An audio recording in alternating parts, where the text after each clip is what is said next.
might have noticed lately, but I've been feeling extra, who gives a shitty, so as you can tell by the first article that's up there, I'm not going to have a lot of sympathy for people who are breaking fucking international laws. Oh, they were whipped and it was horrific. Isn't it the same group who keeps thinking that every time a police officer shoots somebody who's evading arrest, you always want to think of less lethal means? There you go, right there. Hey, you're breaking the fucking law last time I checked by trying to illegally cross over, okay? And why does it... Okay, let's break down this picture, this specific picture here. Oh, why is this dude smiling here? And just try to circle my mouse around here. It's like, okay, he's smiling, he's carrying takeout, and there's been a lot of anecdotal stories out there that people are just crossing back over the Rio Grande, getting some fucking takeout in Mexico, and then coming back and waiting to get processed in the United States to live there. It's a big fucking picnic for all of these people, okay? The 15,000, 20,000, 12,000, 10,000. It really doesn't much matter how many people are under there when you're dealing with that many fucking people outside of a city that is not more than 30,000 fucking legal citizens. But yeah, no, this is, it's obviously horrific, Jen Psaki, and we'll get into the rest of the responses from the fucking left-wing brigade, but honestly, yeah, who gives a shit? I really don't. They're breaking the fucking law, okay? Hey, do you want us to return back to miniguns? You want horse-mounted cannons? Actually, that'd be pretty fucking sweet. So, a top Border Patrol official has accused Jen Psaki and the White House of perpetuating the narrative that police are bad. No, if you want to know if police are bad or not, just go and take a look at different lockdown protests that are out there, especially the ones that are in Australia, if you want to see bad police officers, okay? So, the Border Patrol officers, they have a job. They're actually doing that job, and they aren't enforcing just menial fucking laws. These are ones that actually matter. It's weird, right? And pushing incorrect information after the press secretary responded to reports that border agents in Del Rio have been whipping. Oh, because that sounds really close to white, so I guess it, right? Yeah. Haitian migrants, illegal aliens. And again, you guys are probably familiar with a map of the world. Why is all of a sudden Haiti and the United States, especially Del Rio, which is like right smack dab off of the fucking dangly bits in Texas there, why is that point the closest to Haiti? Like, why didn't they go over to Puerto Rico? Okay, they could have went to Mexico. They could have went to many other fucking countries in Central America, but no, all of a sudden they want to come right up here. I just got some questions. It just doesn't all seem to be lining up. But hey, if I got questions, the White House will not have any answers for anybody. Speaking to the Epoch Times, Border Patrol agent and head of National Border Patrol Council, Brandon Judd, said agents on horseback in the area have not been rounding up Haitian refugees with whips after they were accused of doing so by multiple media outlets and officials. No shit. On Monday, Sawyer Hackett, how very appropriate, executive director of People's First Future, yes, a future without borders, I'd imagine, a political action committee set up by Democrat Julian Castro, okay, completely dead on, went viral on Twitter after he shared photos of Border Patrol agents on horseback. Yeah, anytime that they would have seen white guy with a whip and a black guy, oh my god, oh, we can't have that, my slavery, my systemic racism. Most Border Patrols in the area are overwhelmingly Hispanic, so you know what, hey, it kind of just dies dead on the vine as soon as you start to uncover the facts. But hey, these are Democratic political action committees. They could give a fuck about the facts. That doesn't generate any income. Hackett wrote on Twitter, "This is an unfathomable cruelty towards people fleeing disaster and political ruin."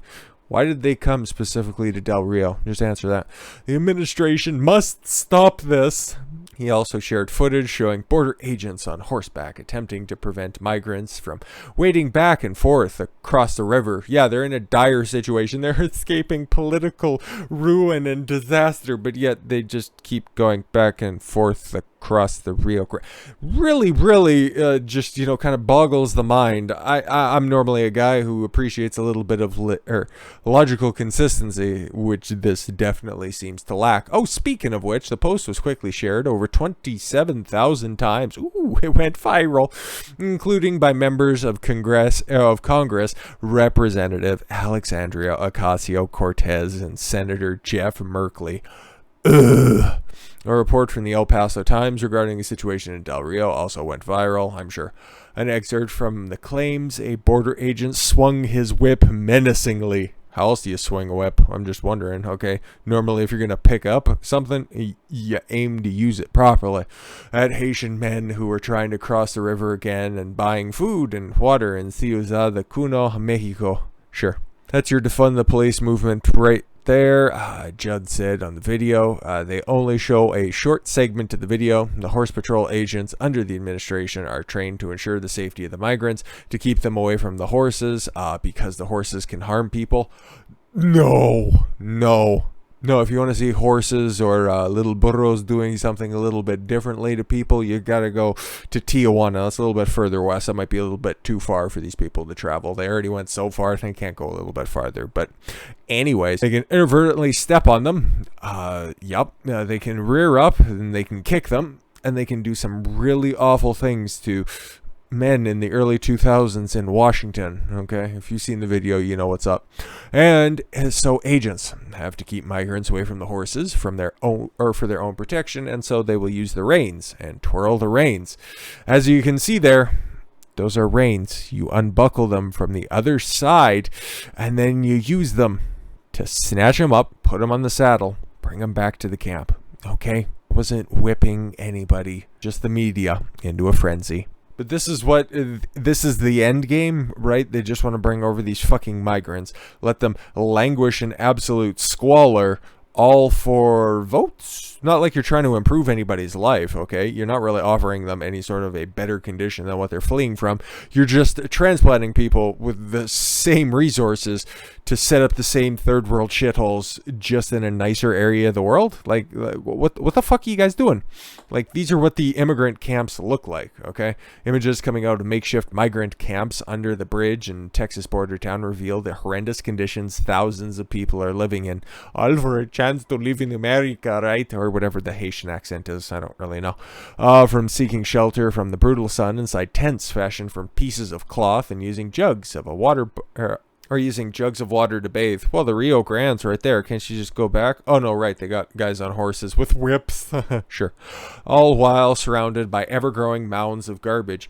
There's a stadium's worth of people underneath, a quarter mile of fucking bridge? I would say that that's probably going to be quite a stinky situation. The humanitarian crisis underway at the border near Del Rio, Texas, includes adults, children, and babies among the estimated 12,000. Yeah, like it's swelling. I've seen some reports of 15,000 all the way up to 20, but who fucking knows? 12 seems to be the baseline of Haitian migrants.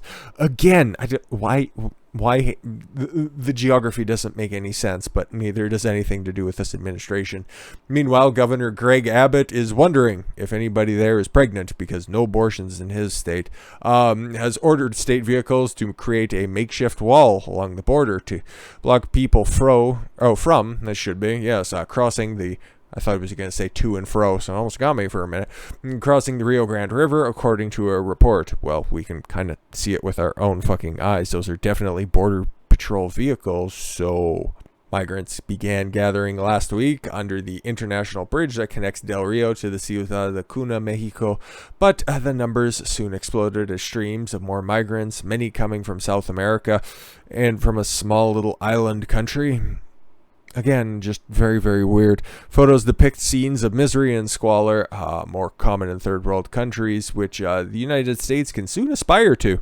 Yeah, as you can see, it doesn't look great, and people are just throwing out their Haitian passports and border camps that you'd expect to see in San Francisco, not in a border town in Texas. I mean, come on.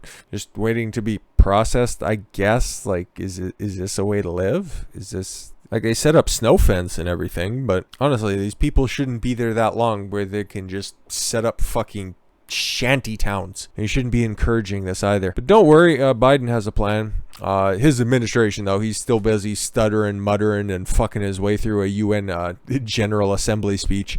If you've seen the 90-second super clip of that fucking atrocity, that's got to be a new high water mark for just really terrible Biden speeches, and he did that in front of his counterparts on a world stage, but that's all right. We'll talk more about that in the second video. Biden administration releasing Haitian migrants into the United States. No shit. No shit. And said, oh, we're going to be deporting people. It's like, are you really? And it's like, no.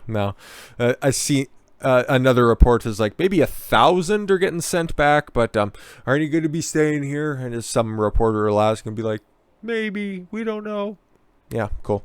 Despite promise to remove them, you don't say.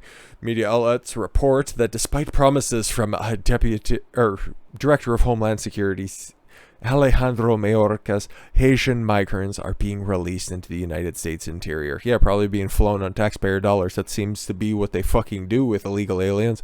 One official told the Associated Press the number of migrants released in recent days is in the thousands. How many are you turning away or sending back? Oh, no, we don't have that number, though. If you come to the United States illegally, you will be returned. That's a funny fucking joke. So funny, in fact, have you tested positive for COVID? Your journey will not succeed, and you will be endangering your life and your family's life. I'm sure, yeah, because they care. DHS Secretary Mayorkas said during a press conference in Del Rio on Monday. What did he do down there? Well, the numbers have only gotten bigger, and the camps have only gotten more broad and wide-ranging, so nothing. Well, it seems to be their specialty. We in the DHS are securing additional transportation to accelerate the pace and increase the capacity of removal flights, to Haiti and other destinations in the Western Hemisphere. No, it should just be back to Haiti. That's all. Okay, you don't have any identification with you, and then all the flights are going back to Haiti. Guess what? Hop fucking on and get the fuck out of here, because you don't belong in the United States. Okay, this is fucking obvious, okay? You broke the law. Why should they treat you with any sort of respect? You should just be detained and then fucked back across the border. Sucks to suck. Despite these bold promises of removal, it appears the number of Haitians being removed in the hundreds, while those being released are in the thousands. The release comes amid a quick effort to empty the camps under the bridge that, according to some estimates, held more than 14,000 people over the weekend near the town of 35,000 people. Greg Abbott visits on Tuesday, yesterday, to Del Rio, and said the country's top official told him most recent tally at the camp was about 8,600 migrants. Where did the rest of them go? The criteria for deciding who will be flown to Haiti and who is released in the United States why was unclear, but the two U.S. officials said single adults were priority for expulsion flights. Oh, that's racist. Fox News also reports the release of Haitian migrants into the United States interior. The migrants are reportedly being flown by Aero Airways, a major government contractor. Of course they are.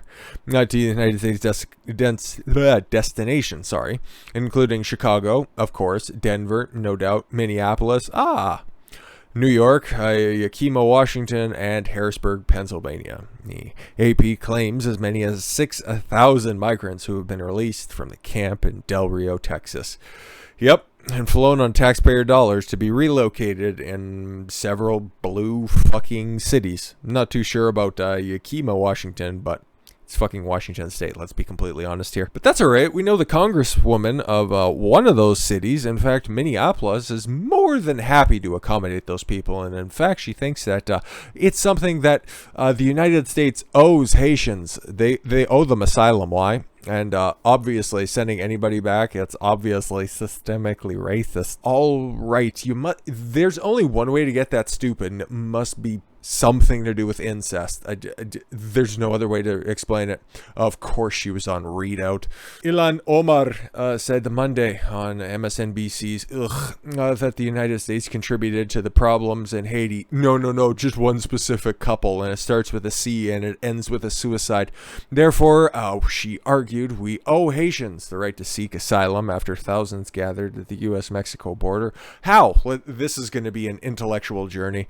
What we have seen was cruel, inhuman, and a violation of domestic laws and international law. How so? Oh, right, illegally crossing the border. Wait, is she all of a sudden build a wall Democrat? That would be a strange turn of events. The right to seek asylum is an international right to the closest nation that is not under conflict, which there are several between Haiti and the United States. I know this because I would not be here today if I wasn't able to seek asylum in the border neighboring the country Kenya. Yeah, exactly. What did you do? You sought asylum across the border. There you go. To see this kind of atrocious, disturbing image at our border should really make every single American skin crawl. No, that's only when you give a press conference and then you just continue to push your anti-Semitism. Boy, it's just so obvious that the squad just really hates Jews at a high fucking level. Like, I don't even know if they bother hiding it anymore, but the fact that the Democrats actively support this and allow them to still have the Democratic little suffix at the end of their name is something that there should be a cause of concern. But hey, I guess if you're just going to be open about your anti-Semitism, go for it.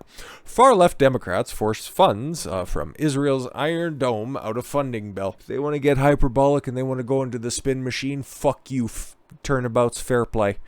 The far-left Democrats forced out provisions to fund Israel's Iron Dome for the continuing resolution that would keep the government funded and raise the debt ceiling, according to reports. So, don't fund the Iron Dome in Israel and then allow Congress to continue to raise the debt ceiling, which I don't know about anybody else, but if you like max out a credit card or something, you can't just call up fucking Visa and just say, hey, can I get my credit limit raised? I really love to be able to buy more things that I can't afford. And they're just like, okay, that'd be cool.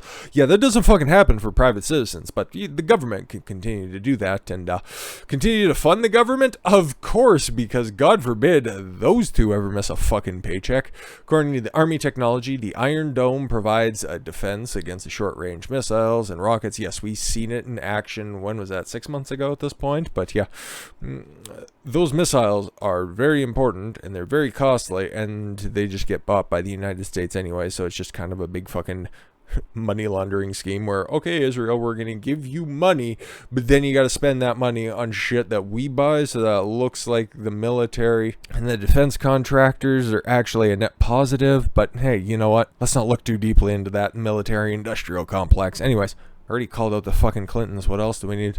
Before the provisions were taken out, reports confirmed that the far-left Democrats told the Democrat leadership they would not vote if the bill included a $1 billion funding for the Iron Dome, which caused the Rules Committee to go into recess. Of course, the CR has been revised with the Iron Dome provision taken out. The far-left members leading this effort have been AOC, Ilhan Omar, Rashida Tlaib, and that's about the ones you'd expect anyways. It was Cori Bush, too busy stuffing her fat face. House Speaker Nancy Pelosi cannot have any opposition in her party if she hopes to pass anything due to the thin majority in the House. 7 seats?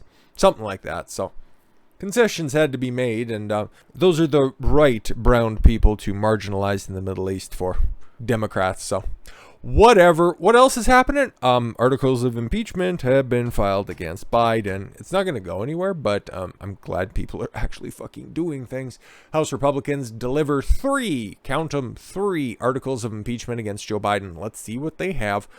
Bob Gibbs of Ohio introduced 3 articles of impeachment against Biden on Tuesday for mishandling the deadly Afghan evacuation. Remember that? Boy, are they trying to make that go away really quickly. Have you heard about Gabby Petito? Boy, is that very an interesting story. Yeah, exactly. People are starting to call that out accurately now, so that's good. Anyways, yeah, creating the southern border crisis, true, and attempting to usurp the Supreme Court's ruling to expand the federal moratorium on evictions. 3 for 3 right there. Dun, dun, dun, dun. Let's show them what they won, Johnny. The first article of impeachment speaks of Biden's violation of his constitutional oath to faithfully execute the office of president. You can't hold somebody accountable to something they don't understand, so this one might fall flat, okay, regarding the southern border crisis. I take this seriously. I don't think it's haphazard. I'm not trying to get media attention for this myself, Gibbs told the Washington Examiner.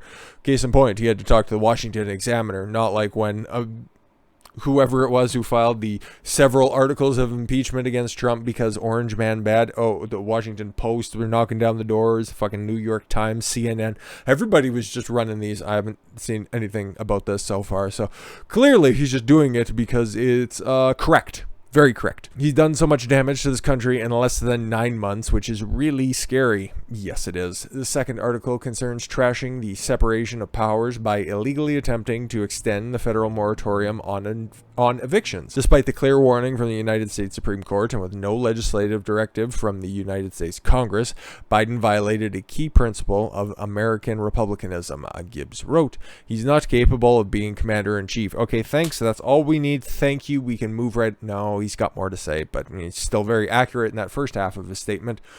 And that's obvious by the actions since day one that he took the presidency back in January, and he's still recovering from those 21 executive orders he signed in the first few hours of being president, and my wrist still hurts. Yeah, apparently it's manifesting itself as inflammation in his jaw because that dude cannot get through a fucking sentence. Anyways, Gibbs continued. He failed to act as commander-in-chief in regards to withdrawal of Afghanistan forces. Withdrawal of United States forces from Afghanistan. Yeah. No, he needs to be held accountable for that.